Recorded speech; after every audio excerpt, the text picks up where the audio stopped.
चलिए ठीक है। सभी को नमस्कार, जो भी उपस्थित है।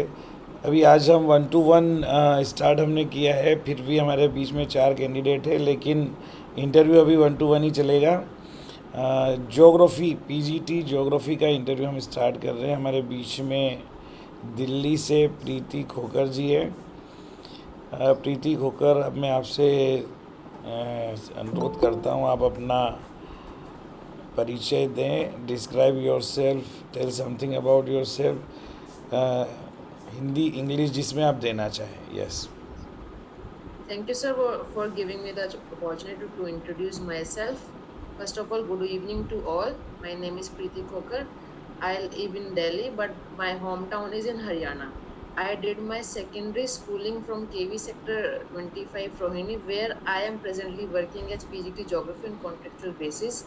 I have done my senior secondary from Sector 8 KV Rohini, and after that, I did my graduation from Kirodimal College in Delhi University with BA Honors Geography. And after that, I did my master's in geography from Delhi School of Economics in Delhi University. I did my BEd from CRSU, that is Chaudhary Ranbir Singh University, and the college is DC Jain College of Sonipat. Now I am presently pursuing MA Education from IGNU. Okay. आपके जो BEd में subject थे वो क्या थे? What was your subject in BEd? Sir, teaching subject, I yes. have social science and English as my subjects in BEd. Okay, social science था, है ना? Yes, sir. ठीक है। आपने सोशल साइंस जो सब्जेक्ट था, तो बीएड लेवल पर आपका क्या एक्सपीरियंस है पढ़ाने का? कहीं तो आप गए होंगे पढ़ाने के लिए उसमें। हाँ जी सर, मैंने I have teached in Ramjas College in Sonipat. I have a good experience in teaching SST to students, where I have discovered new things about SST, exploring things, how I can improve teaching pedagogy and teaching methodological approach so that students can understand in a better way. And I also get to learn very much from the students itself. Okay, very nice. How a teacher can learn from the students? Is there any experience if you want to share? Sir, basically, students are the best teachers because they are full of energy. They have better creativity than us because students are the real creators. They are the little scientists who innovate things in a different way, and they think in a multi-dimensional way, which I think adult generation uh, don't have much experience in it. So I Okay. think we can learn much better from the students because they are full of energy. Okay. After listening these all type of things, and qualification and specification and characteristics of the students, how can we accept that this type of students also get failed in an exam?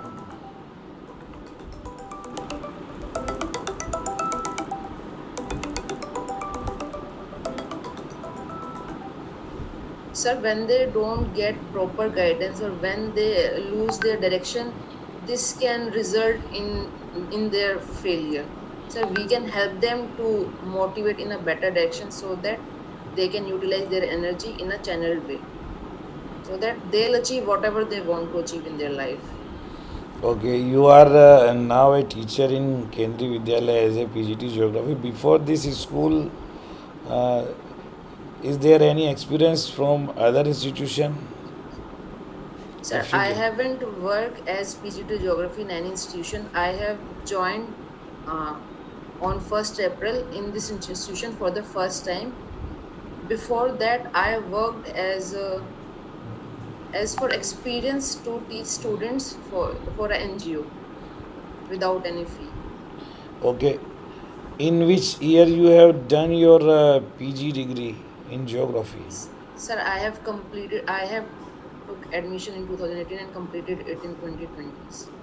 22, 2020. 2020. After Yes, sir. 2020, अभी 3 साल का जो आपका gap हो गया, तो what you have done in between? Sir, after the masters, I have taken the admission in B.Ed, which was completed in October 2022. October 21 or 22? 22. अच्छा अच्छा, ओके, तो you are a fresh candidate. Yes, sir. Okay. uh, Sir, after that, I have given the KVS PGT geography exam and I have qualified for it and called for an interview. okay, okay. How how much syllabus you have completed or read or studied by you for class 12th and 11th? Sir, right now, Yes, NCRT syllabus. okay, sir. During your preparation or during your teaching, कुछ तो आपने chapters पढ़े होंगे तैयारी के लिए. Sir, I have completed all the NCRTs of 11th and 12th for the Oh, preparation, ele- and I studied all the net level examination, which I have already prepared and okay, आप NET qualified for it. Qualified हैं क्या? Yes, sir. Sir, I have qualified net for the 3 times. Oh, 3 times Yes, from the sir. geography. Yes, sir. Okay, very very good. चलो, इसका मतलब ये है कि आप आपकी जो आपका एटीट्यूड और एप्टीट्यूड है वो शोध करने का भी है, रिसर्च का, एक रिसर्चर का भी है ना. Sir, basically, I don't want to go in research. I want to join KVS because I am a student of KV and I want to give my services to my institution so that I can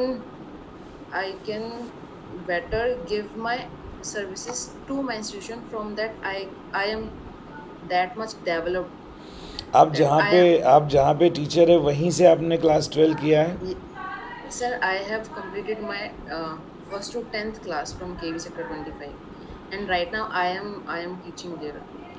आपने class 12 कौन से school से किया?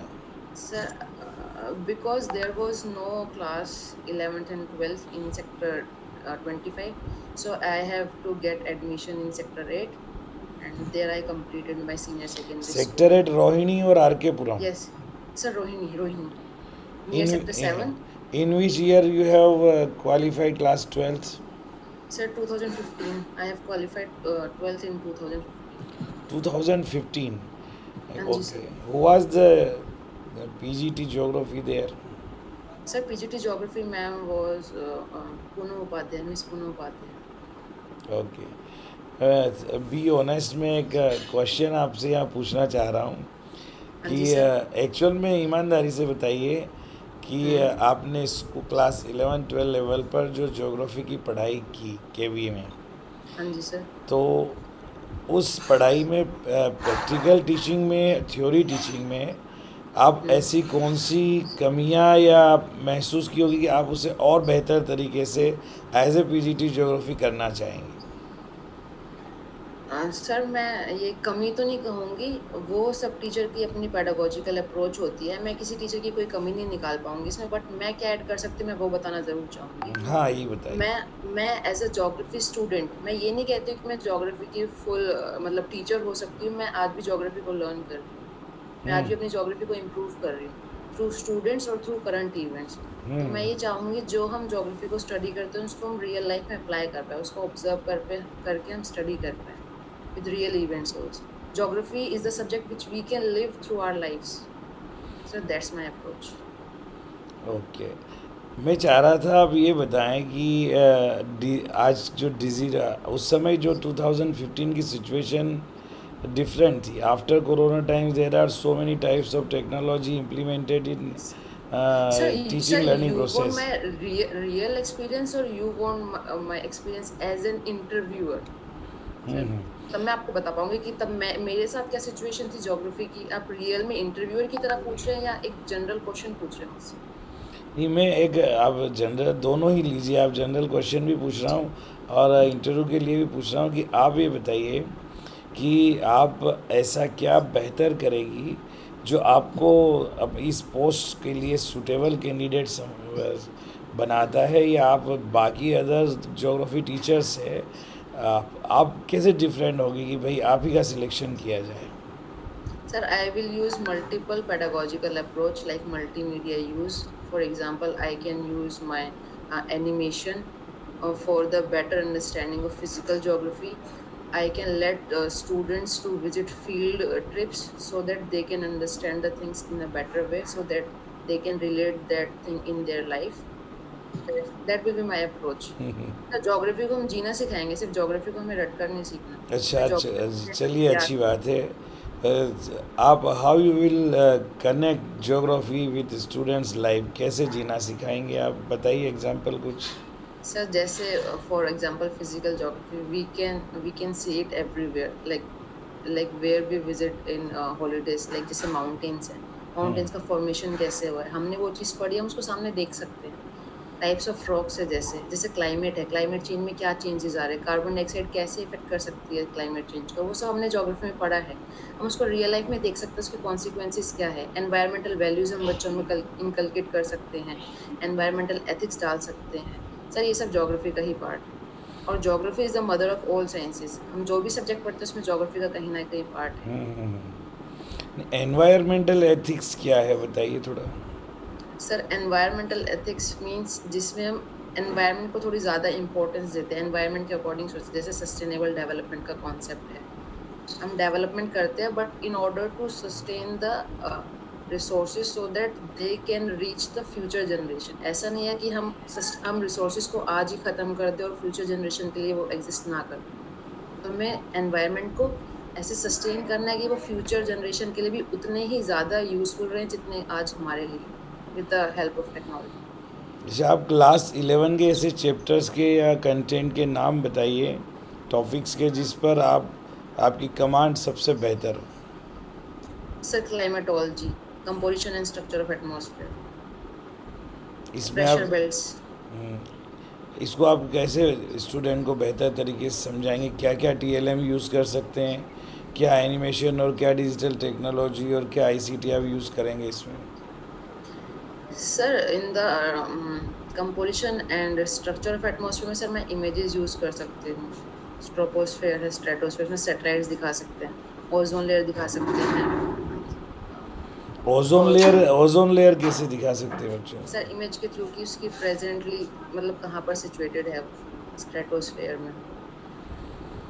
ये अब आपको बता दें, ओजोन लेयर का प्रभाव कौन कौन से देशों पे है, जहाँ पर ओजोन लेयर के क्षरण की वजह से, उसके टूटने की वजह से वहाँ पर जो स्किन कैंसर हो जाता है, ऐसा कुछ एग्जाम्पल आप बच्चों को आप बता सकते हैं। सर ओवर एंटार्क्टिका इन 1990s में देखा गया था कि उसके बाद से जो ओजोन लेयर डिप्लीशन है वो ज़्यादा एंटार्क्टिक पर देखा गया था और नॉर्थ पोल पर अब वो क्या हो रहा है, वो टाइम के साथ वो रिकवर हो रहा है, वो उतना ज़्यादा होल नहीं है जैसा क्लाइमेट चेंज में हम देखते हैं। जो रिसेंट रिसर्चेज आती हैं उसमें यही दिखाया गया कि जो ओजोन होल डिप्लीट हो रही थी वो वापस रिकवर कर रही है। एक मेनली टाइम ये ऐसा साउथ पोल एक और टाइम नॉर्थ। ऐसा था वहाँ पर कि जब वहाँ का जो भी रेडियो या टीवी वाला अनाउंसमेंट सिस्टम है, वो हाँ जी सर। जलने का टाइम प्रसारित करते थे कि उस टाइम में लोग बाहर न निकले, अदरवाइज़ उनको स्किन कैंसर की संभावना ज़्यादा हो सकती है। ऐसा करीब 15-20 साल पहले एक लेख छपा था प्रतियोगिता दर्पण में मैं वो बता रहा हूँ। सर इसके बारे में मुझे पता नहीं। ओके, ठीक है। लेकिन ये है कि स्किन कैंसर का कारण बनती है ओजोन लेयर का हाँ अगर ओजोन क्षरण लेयर, होता है क्योंकि तो। ओजोन लेयर को अल्ट्रावोलेट अच्छा, आप रेज लाइफ ओजोन की लेयर बात कर एब्जॉर्ब रही थी, करती है। बच्चों को लाइफ से कनेक्ट करने की, तो हम आज के डेट में बहुत सारी हम ऐसी एक्टिविटीज़ इंसान करता है या कोई भी व्यक्ति करता है जिसकी वजह से सीधा सीधा इफ़ेक्ट ओजोन लेयर पे पड़ सकता है। तो वो कौन सी एक्टिविटीज़ है और वो कौन सी बातें हैं जिससे रोक करके या बच्चों में वो एथिक्स या वो वैल्यूज़ पैदा करके हम इस काम को रोक सकते हैं कि ओजोन लेयर पर प्रभाव न पड़े। सर हम सस्टेनेबल मेजर्स यूज़ कर सकते हैं, जैसे एसी का ज़्यादा यूज़ ना करते हुए, ठीक है। जो हाइड्रोजनेटिक गैसेज है, क्लोरोफ्लोरोकार्बन है, उनका ज़्यादा यूज़ ना करते हुए हम थोड़ा अपने को खुद को नेचर की तरफ थोड़ा इन्वॉल्व करें, ताकि हम एसी वगैरह पे ज़्यादा डिपेंडेंट न रहें, क्योंकि वहाँ से क्लोरीन प्रोड्यूस होता है और वो ओजोन लेयर को डिप्लीट करती है। बेसिक रीज़न सर ये है ओजोन लेयर डिप्लीशन होने का। इसके अलावा इसका जो प्लास्टिक के पॉलीथीन्स वगैरह और प्लास्टिक आइटम जलाते हैं अगर हम हाँ जी सर। एनवायरनमेंट में, तो इसका कोई ओजोन लेयर से रिलेशन है क्या? सर उसका एयर पोल्यूशन से रिलेशन है उसका। सर ओजोन लेयर से रिलेशन मुझे नहीं पता है, बट उसका रिलेशन एयर पोल्यूशन से ज़रूर है। पक्का? हाँ जी सर। चलो इसके बारे में आप थोड़ा देखना, ठीक है सर। है ना, कि हाँ जी सर। उसका भी कहीं मैंने पढ़ा था कि उससे भी डायरेक्टली ओजोन लेयर पे इफ़ेक्ट पड़ता है, इसलिए एनवायरनमेंट में प्लास्टिक को जलाने के लिए जनरली मना किया जाता है एकदम। ठीक है सर। ठीक है ना? Okay sir. चलो अच्छी बात है। तो ये जैसे हमने बच्चों को बताया कि बता सकते हैं कि किस प्रकार से हम दूसरे लोगों को अच्छा जीवन देने में और एक मनुष्य के जीवन की सुरक्षा ओजोन लेयर से करने में हमारे कौन से कार्य व्यवहार से हम इसको सुरक्षित कर सकते हैं, लोगों को अच्छा जीवन दे सकते हैं। ये एक वैल्यूज़ वाली बात है जो उनके नेचर बिहेवियर में आना चाहिए। ठीक है, सर। और कोई ऐसा टॉपिक है जिसको आप बच्चों के रियल लाइफ से जोड़ सकते हैं?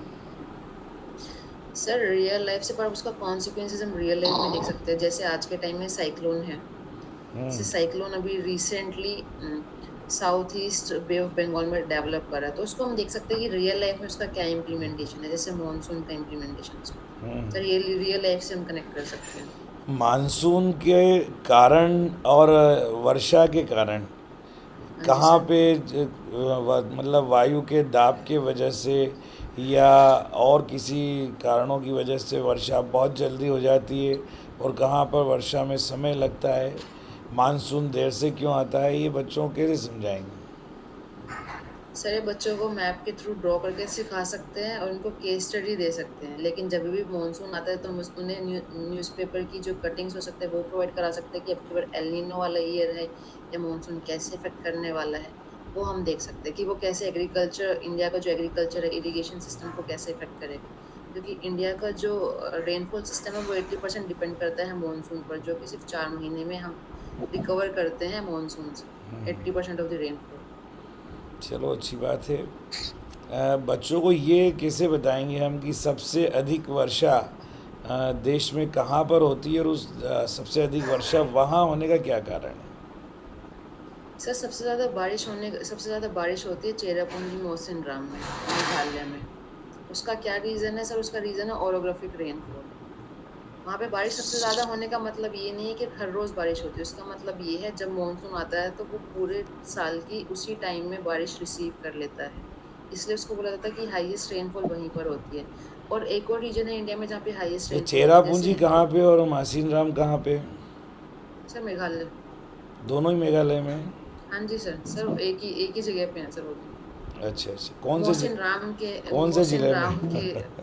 सर जिला नहीं पता है उसका। चलो भाई, इसको पता कर लेना। ओके ठीक ठीक है, है सर। अच्छी बात है। सर और एक हाईएस्ट रेनफॉल होती है वेस्टर्न घाट में। सर उसका रीज़न हम बताएंगे कि ओरोग्राफिक रेनफॉल क्या होती है, फिर उससे हम ज़्यादा इजीली बच्चों को समझा पाएंगे कि वेस्टर्न घाट में क्यों हो रही है और गारो खासी जयंती हिल्स में सबसे ज़्यादा बारिश क्यों हो पा रही है, क्योंकि वहाँ पे ओरोग्राफिक रेनफॉल हो रही है। एक और इम्पोर्टेंट क्वेश्चन है जो जनरली पूछा जाता है कि हमारे देश में ही नहीं, सभी जगह विभिन्न देशों में भूकंप आते रहते हैं और इसमें बहुत जनधन की हानि होती है। एक्चुअल हाँ में जी सर। भूकंप का कारण क्या होता है और क्या इसे हम एज ए ह्यूमन बीइंग, कोई देश की सरकारें कुछ ऐसी नीतियां बना सकती है जिससे कि भूकंप को रोका जा सके? सर भूकंप को रोका नहीं जा सकता, पर भूकंप को हम थोड़ा प्रिडिक्ट कर सकते हैं, क्योंकि ये जो कॉन्सेप्ट है अर्थक्वेक का वो बाउंड्री से रिलेटेड है। जहाँ पर कन्वर्जेंट बाउंड्री होती है वहाँ पर हाई इंटेंसिटी अर्थक्वेक आते हैं, और जहाँ पर डाइवर्जेंट बाउंड्री होती है वहाँ पर लो फोकाई अर्थक्वेक देखने को मिलेंगे। जैसे हिमालयन बेल्ट है, वहाँ पर हिमालय बेल्ट जो है, इंडियन प्लेट जो है वो कन्वर्जेंट प्लेट है बिलो द यूरेशियन प्लेट, इसलिए वहाँ पे अर्थक्वेक का ज़्यादा जो इंटेंसिटी है वो ज़्यादा देखने को मिलती है। जहाँ पर भी प्लेट सबडक्ट कर रही है किसी भी प्लेट के नीचे, बेसिकली नहीं, कन्वर्जेंट इसका प्लेट जो के पास एक्चुअल ज़्यादा जो आप अर्थक्वेक रीज़न होती बता रही हैं, इसके रीज़न में ये बताएं कि है। हम जगह जगह पर नदियों को रोक के बांध बनाए जा रहे हैं और 10, 20, 25 मंजिल की बिल्डिंग्स बनाई जा रही है।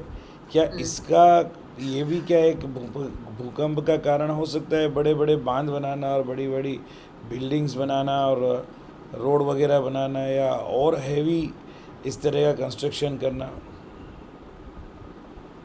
सर अगर वो एरिया अर्थक्वेक प्रोन एरिया है तो वहां पर हम छोटा बांध ना भी बनाए तो भी वहां पर भूकंप आएंगे। तो ऐसा हो सकता है कि हम डेवलपमेंट को देख कर करें। अर्थक्वेक प्रोन एरिया पहले हम चेक करते हैं, उसके ऊपर डैम नहीं बनाते हम कभी भी। हम हमेशा अर्थक्वेक प्रोन एरिया चेक करते हैं, उसके बाद में डैम बनाया जाता है।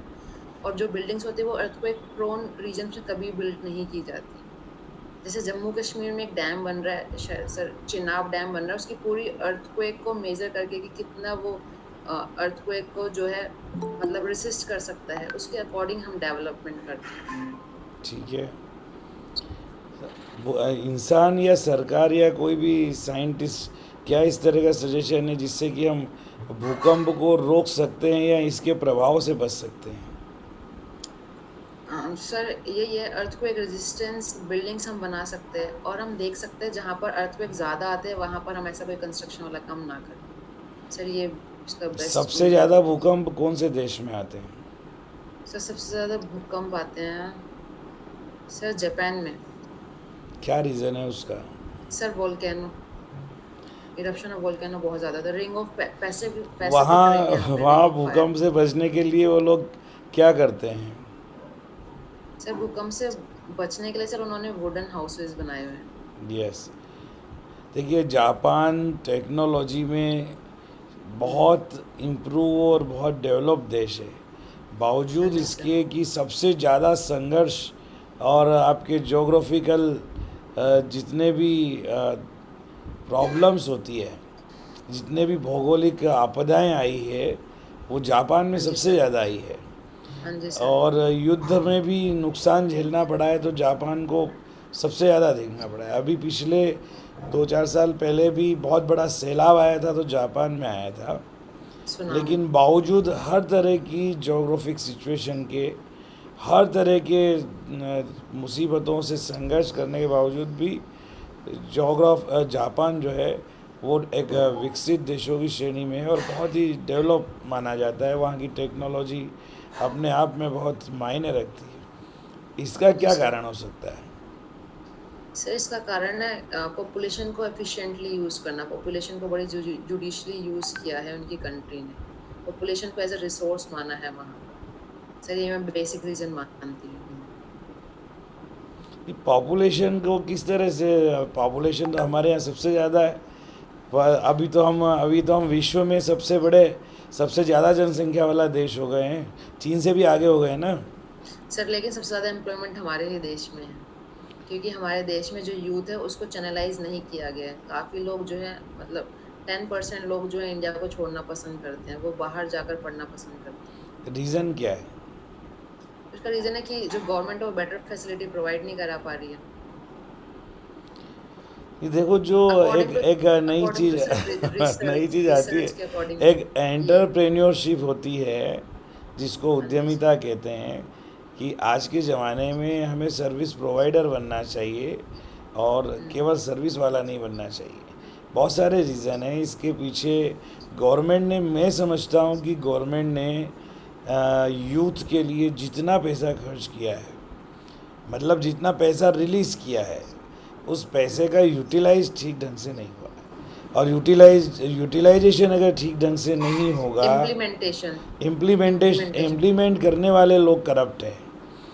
हाँ जी कुछ सर। भी कह दीजिए। मैं आपको बताऊं, आप ज्योग्राफी में हैं, पीजीटी हैं, केंद्रीय विद्यालय में हैं, आप उस केंद्रीय विद्यालय में देखना। क्योंकि हाँ जी मुझे सर। कुछ बातें एकदम खरी खरी कहने में, किसी भी मैं प्लेटफॉर्म पे कहने में मुझे कोई दिक्कत नहीं होती। बहुत दुख की बात होती है कि एक, चूँकि हम केंद्रीय विद्यालय में हैं तो यहाँ की बुराई नहीं कर रहे हैं, लेकिन एक सच्चाई ये है कि केंद्रीय विद्यालय में हर प्रकार की लैब को डिजिटलाइजेशन करने के लिए केवीएस हेडक्वार्टर ने और मंत्रालय ने करोड़ों अरबों रुपए खर्च किए हैं। हाँ हर जी सर। लेबोरेटरी को 10-10 लाख रुपए, 20-20 लाख रुपए का आइटम्स दिया है, फिजिक्स केमिस्ट्री मैथ्स वगैरह को।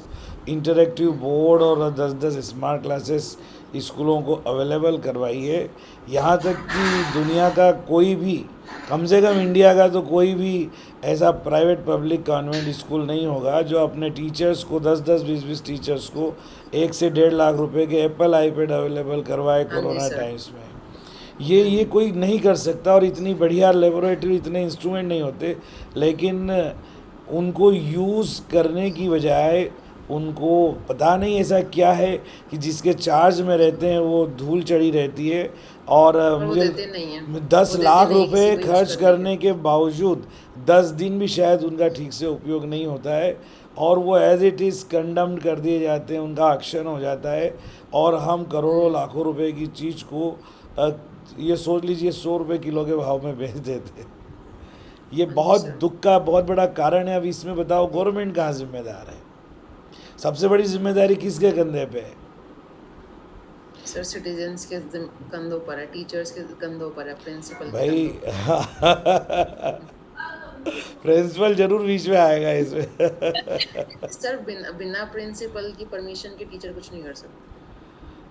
अच्छा ऐसा है, ओके ओके। सर टीचर्स तो कोऑर्डिनेटिंग एलिमेंट्स है ना, प्रिंसिपल जो इंस्ट्रक्शन देंगे टीचर्स उस अकॉर्डिंग काम करते हैं।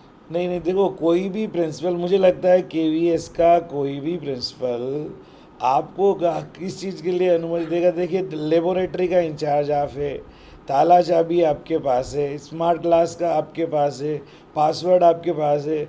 अब इसमें प्रिंसिपल से आप क्या एक्सपेक्ट करेंगे? आपको पढ़ाना है, एवरीडे यूज़ करना है। सर रेगुलर ऑडिट होना चाहिए या चेकिंग होनी चाहिए ना टीचर्स की भी कि अच्छी तरीके से काम कर रहे हैं या नहीं कर रहे नहीं, रेगुलर हैं। ये ऑडिट, प्रिंसिपल कर जैसा कुछ सकते हैं। सिस्टम ऐसा है कि इस मामले में मैं सबसे बदनाम प्रिंसिपल हूँ। जब जब जब मैंने रेगुलर ऑडिट करने की कोशिश की, चेकिंग करने की कोशिश की, पहले प्यार से एक बार दो बार नहीं 100 बार टीचर को समझाया, और जब टीचर को समझ में नहीं आया तो फिर हमने उनको लिखित में दिया, और जहाँ लिखित में देना शुरू होता है वहाँ प्रिंसिपल सबसे बड़ा शत्रु हो जाता है। फिर प्रिंसिपल पर एलिगेशन लगने लगते हैं। अगर स्टाफ। लेडीज़ है तो उनकी प्रताड़ना हो जाती है, पुरुष है तो उनका शोषण हो जाता है। और स्कूल में अगर आपको 1 घंटा बच्चों के लिए थोड़ा सा एक्स्ट्रा काम करने के रोक लिया तो बहुत बड़ी तकलीफ़ हो जाती है, लेकिन 4 घंटा घर पे ट्यूशन पढ़ाते हैं तो उनको वहाँ एंजॉय फील होता है। तो भाई ये चीज़ है कि केवीएस में जब नहीं आते हैं तब मेंटलिटी अलग होती है, और केवीएस में आने के बाद मेंटलिटी इतनी बदल जाती है कि हम अपना कंफर्ट जोन बना लेते हैं, और जो टीचर कंफर्ट जोन से बाहर नहीं निकल सकता, मैं समझता हूँ कि वो उसको शिक्षक बनने का अधिकार भी नहीं है आज। Sir when did you join as principal in KVS? I have join principal as a principal in KVS 16 October 2012। 2012, मतलब काफी टाइम से प्रिंसिपल हैं। यस, उससे पहले मैं आपका सब्जेक्ट क्या था? पीजीटी रहे होंगे आप उससे पहले। नो, मैं स्टार्टिंग से ही जनरली मैं up to class 12 maths with bio का स्टूडेंट रहा हूँ। और ओके सर। बीए मैंने हिस्ट्री, ज्योग्राफी, इकोनॉमिक्स, पॉलिटिकल वगैरह से किया है। एमए मेरा 3 सब्जेक्ट से, Hindi, Sanskrit, literature and history से है। और एमफिल में मैं हिंदी लिटरेचर में डीएवीवी यूनिवर्सिटी इंदौर का गोल्ड मेडलिस्ट रहा हूँ। और अभी तक 1-2 किताबें लिखी है जो गवर्नमेंट ने अपने खर्चे पे छापी है, एमपी गवर्नमेंट ने, जो मोटिवेशनल पोइट्री की और पेट्रियोटिक पोइट्री की कविता है। अब अपनी तकलीफ़ और दुख जो शिक्षक को विद्या प्रिंसिपल वाला है, सोच रहा हूँ इस पर एक किताब लिखी जाए। और आपको एक बात मैं बता दूं कि मैं हमेशा हद से ज़्यादा मैंने ईमानदारी की है। आज तक एक पैसा स्कूल के विवेन का अपने लिए यूज़ नहीं किया है। स्कूल का कोई भी बच्चा, कोई भी टीचर कभी भी किसी भी तकलीफ़ में रहा हो, मेरी कार, मेरी गाड़ी, मेरा पैसा हमेशा जहाँ जैसी ज़रूरत हो उनके लिए हमेशा अवेलेबल रहा है। आधी रात को भी ज़रूरत पड़ी मेरे स्टाफ को तो मैं वहाँ पर उनका इलाज करवाने मैंने सिविल सर्जन को तक नींद से उठाया है। लेकिन इसका मतलब ये नहीं कि मैं स्कूल में अगर आप अपना काम नहीं करेंगे तो मैं छोड़ दूँगा। मुझे याद दिलाना जो तुम बोल रही हो ना, वो सब काम करना मैंने बहुत अच्छे से किया है। उसका परिणाम ये रहा कि मैं बच्चों के और पेरेंट्स के बीच में बहुत लोकप्रिय रहा हूँ। वो मेरी हमेशा ताकत रहे। जिस जिस स्कूल में मैं एज ए प्रिंसिपल रहा हूँ, उस स्कूल के रिज़ल्ट को मैंने उसके हिस्ट्री में सबसे ऊपर पहुँचाया है अपने टाइम में। और लेकिन इसका कष्ट तो होता है, डेफिनेटली टीचर्स को कष्ट हुआ होगा मेरी वजह से, क्योंकि उनको हाँ जी 1-2 सर। घंटा काम ज़्यादा करना पड़ा। और मैं जो काम बहुत अच्छे से कर सकता हूँ, और 10 टाइम्स कर सकता हूँ, मैं उसी काम को टीचर्स को कहने के लिए 1 टाइम्स बोलता हूँ, वहीं तकलीफ हो जाती है। कोरोना टाइम्स में मैंने 7 अप्रैल 2020 को अपना यूट्यूब चैनल बनाया बच्चों की मदद के लिए। तो हम्म, मैंने पूरा कोर्स पढ़ा डाला, हिंदी का पूरा कोर्स, हम्म, ग्रामर, हम्म, और इसके अलावा अदर क्लासेस की डिमांड आई तो मैंने प्राइमरी के सेकेंडरी के बच्चों के लिए और 150 वीडियो बना दिए। जब मैंने हम्म, अपने आप को प्रूव कर दिया एज ए प्रिंसिपल, तो जो लोग घरों में बैठे थे, जो टीचर्स, उनको मैंने यही काम करने के लिए कहा कि भाई एक एक दो दो वीडियो तो बनाओ बच्चों के लिए। आज हम्म, तक आज तक मोस्ट ऑफ टीचर्स ने बच्चों के लिए कोई हेल्प नहीं की, लेकिन मेरे कहने पर मेरी शिकायतें हेडक्वार्टर हम्म, तक, दिल्ली तक, डिफरेंट वे में मुझे करप्ट साबित करने के लिए, भ्रष्ट साबित करने के लिए, मुझे बहुत शराबी साबित करने के लिए और पता नहीं है कि क्लास 11 12 के बच्चों की, स्पेशली गर्ल्स की छेड़छाड़ का आरोप लगाए, कॉन्ट्रेक्चुअल टीचर्स के साथ बदमाशी के आरोप लगाए। और ये नहीं, हेडक्वार्टर दिल्ली से इंक्वायरियाँ आई, और ईश्वर की कृपा से, चूँकि कहते हैं ना कि सांच को आँच नहीं, जिसको जो करना है कर ले। आज तक कोई हम्म, कुछ बिगाड़ नहीं पाया है, लेकिन मैं जिस सिचुएशन से गुजरा हूँ उस टाइम, मैं, मेरी पूरी फैमिली जिस तकलीफ़ से गुजरी है, तो हमने बार बार ये सोचा है कि काश क्यों हम इस प्रोफेशन में आए, क्यों प्रिंसिपल हम्म, बने। हम टीचर थे तो कितने अच्छे थे। बहुत तकलीफ़ होती है, बहुत आंसू बहाना पड़ता है एक प्रिंसिपल को, उसको जो कांटों भरा ताज होता है प्रिंसिपल की पोस्ट। और मतलब जो ईमानदारी से जो प्रिंसिपलशिप करता है ना, उसके पास रोने के लिए कुछ नहीं रहता। लेकिन मैं वो Sir, ship I also aspired to be a principal in future after selecting ये as Preeti Joker. लेकिन मैं आपको बताऊं, मैं एक चीज़, वो मुझे याद आती है बच्चन जी की कविता, कि जिसने तकलीफ़ को, आंसुओं को एंजॉय करना सीख लिया। क्योंकि लाइफ में आपको सब लोग, घर में ही आप देख लीजिए, घर में ही विरोध हर तरह का होता है। कोई भी अच्छे काम की शुरुआत करते हैं आप तो, हाँ, ठीक है ना, तो पीड़ा में आनंद जिसे वो आए, मेरी मधुशाला वाली बात है कि जितना हम तकलीफ़ को अपना साथी बना लेंगे, पीड़ा को अपना साथी बना लेंगे, हम लाइफ को तभी एंजॉय कर पाएंगे। और अगर हम जी सर, अपने कंफर्ट जोन में घुसे रहेंगे तो सैलरी लेते रहेंगे, और अच्छी कारवार ले लेंगे, बंगला बढ़िया बना लेंगे, और पता नहीं क्या क्या कर लेंगे, लेकिन वो सब यहीं रह जाएगा। है ना, जिसकी 30 40 साल उम्र हो गई, आज 80 ईयर्स तक पहुंचना बड़ा मुश्किल है, ऐसा माना जाता है। तो बहुत सारे लोगों का 5 7 साल बाद नौकरी करने के बाद इंटरवल तो हो ही जाता है लाइफ में, है ना। और वो और वो क्या सोचते हैं, अब आप सोचो, मैं एवरी डे रात को 9 से 12 बजे तक, 11:30 बजे तक आप लोगों की हेल्प कर रहा हूँ, फ्री ऑफ कॉस्ट हेल्प कर रहा हूँ, मेरा कोई 0.01% भी नहीं है ना। KVS का लैपटॉप जो दिया था वो 5 साल उसकी एसटी कब का ख़राब हो गया है। मैं जो ये सारी चीज़ें करता हूँ, अपने एप्पल आईपैड का मैंने लैपटॉप लोन लेके परचेज़ किया आप लोगों के लिए, और सारी चीज़ें नेट से लेके एवरीथिंग मैं अपने खर्च पे करता हूँ, और मुझे कभी पैसा बचाने की ज़रूरत भी नहीं होती। और क्योंकि मेरी आवश्यकताएं बहुत सीमित है, तो मैं हर तरह का एंजॉय कर सकता हूँ। जब जी ज़रूरत सर, पड़े तो मैं जनरल का डिब्बा होता है ना ट्रेन का, उसमें भी सफ़र कर लेता हूँ, और जब पैसा रहता है तो फ्लाइट से भी चले जाते हैं। लेकिन कोई फ़र्क नहीं पड़ता दोनों में। सर आप में अडेप्टेबिलिटी है, अडेप्ट कर लेते हैं आप आपके सिचुएशन दिल्ली के के, अकॉर्डिंग। मुंबई के, हैदराबाद के 5 स्टार होटलों में भी रुका हूँ कई बार, हम्म, लेकिन हम्म, अपने घर की जो चारपाई का जो आनंद है वो कहीं नहीं मिलता हाँ जी सर, है ना, घर का भोजन। बिल्कुल सही, तो हाँ ये जी सर, सारी चीज़ें हैं, तो ये सब इंसान के अंदर होना चाहिए। देखो, अब मैं आप लोगों के लिए, मैं रात दिन इतने दिनों से, मैं जो है, मुझे आज 1.5 महीना हो गया करीबन, ये मॉक इंटरव्यू लेते, गाइड करते। तो मैं यही जानने की कोशिश करता हूँ कि इनके माध्यम से मैं as a teacher, human being क्या क्या हो सकता है, किस किस तरह के कैंडिडेट होते हैं, उनके क्या क्या थॉट्स होते हैं। मतलब आने वाले समय में हमारे बीच में जो टीचर्स आने वाले हैं वो किस टाइप के होंगे, पता नहीं। मैं ही जिन लोगों का दे रहा हूँ, मेरे ही अंडर में पोस्टिंग हो जाए किसी की, हाँ तो जी सर, बिल्कुल या मैं ट्रांसफ़र लेके जिस स्कूल में जाऊँ वहाँ आप लोगों में से कोई मिल जाए, कुछ भी हो सकता सर है। फिर हमें आपसे बहुत कुछ सीखने को मिलेगा ना। नहीं, दोनों बातें आपको कुछ हैं। सीखने। हाँ जी सीखने सर। को भी मिल सकता है और हो सकता है कि आप मेरे अगेंस्ट इतनी शिकायतें करें। नहीं, नहीं, नहीं। बहुत आनंद आता अपने टी है। अपने टीचर के अगेंस्ट कभी नहीं जाते हैं, अगर वो एक अच्छा टीचर है, आपको कुछ सिखाता है तो। ये सही बात है। नहीं, ऐसा मैं जो बोल रहा हूँ कि मेरा कोई अनुभव हमेशा निगेटिव नहीं रहा है, बहुत पॉजिटिव रहा है। मैंने ईच एंड एवरीथिंग को पॉजिटिव वे में लिया है और मैंने बहुत पेशेंस और टॉलरेंस के साथ काम किया है।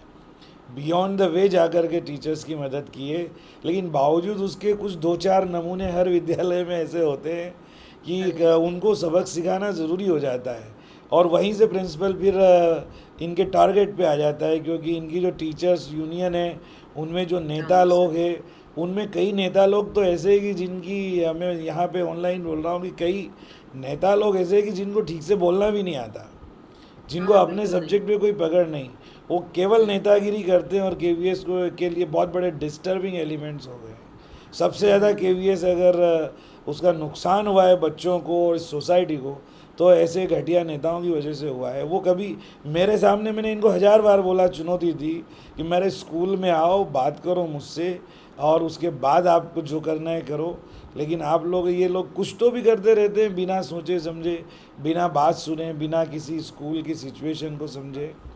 बहुत तकलीफ होती है। चलो, हमने काफ़ी किया। अब डिस्कशन। एक काम करेंगे प्रीति होकर, एक दो हाँ जी सर। मॉक इंटरव्यू जब और होंगे तब बहुत सारे क्वेश्चन पूछने रह गए कि हाँ जी सर। एज ए टीचर आपके बारे में पूछना था, केवी का टीचर ही क्यों बनना चाहते हैं, और भी बहुत सारी चीज़ें हैं। 100% क्वालिटी रिजल्ट कैसे देंगे, रेमेडियल क्लासेस कैसे होगी, और और बहुत सारी चीज़ें हैं जिनको हम अगले मॉक इंटरव्यू में लेंगे, ठीक है ना। ठीक है सर। तो सर मुझे एक आपका क्वेश्चन आपका पूछना एक था। बात ध्यान रखिए, मुझे हाँ जी एक्चुअली सर। आप तो एक बहुत कम एज की हो, मेरी बेटी जैसी हो। कि मेरे हाँ जी बेटे ने सर। आपसे पहले शायद 12 कर लिया होगा या सेम एज के होंगे, है ना। तो तुम्हारा जो मैंने देखा इंटरव्यू में, जो पूरा परफॉर्मेंस, तो आपका कॉन्सेप्ट एकदम क्लियर है। थोड़ी और प्रैक्टिस की ज़रूरत है और डेफिनेटली मुझे ऐसा लगता है कि आपका 100% अच्छा प्रदर्शन रहेगा इंटरव्यू में, and you will be select. ठीक थैंक यू है, सर। मेरी शुभकामनाएं आपके साथ में। Thank you very much. और अब हम 2 मिनट रुकेंगे और फिर हमारे जो टीजीटी हिंदी के 2 कैंडिडेट हैं, इन लोगों का मैं इंटरव्यू और लेता हूँ, ठीक है ना। ठीक है sir. Okay, thank thank you you so very much much, sir. Thank you very much.